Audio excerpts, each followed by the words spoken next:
First, let's talk about 2022, though. The elections in November. What were some of your key takeaways? Morgan, we'll start with you. Tell me what your thoughts were about what we saw happen in November. So, I thought 2022 was a fascinating cycle. It was one that ended up very differently than it began in a lot of places around the country.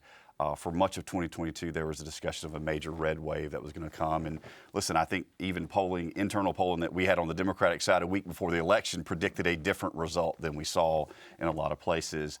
It was interesting. I think Roe v. Wade had a tremendous impact and reshaped the electorate around the country in a major way. I also think that one of the reasons Democrats did a little bit better in some places is because Republicans nominated candidates in the primary that were not good for general election. They were strong primary candidates, but were ultimately seen as too extreme in the general election. I think North Carolina suffered.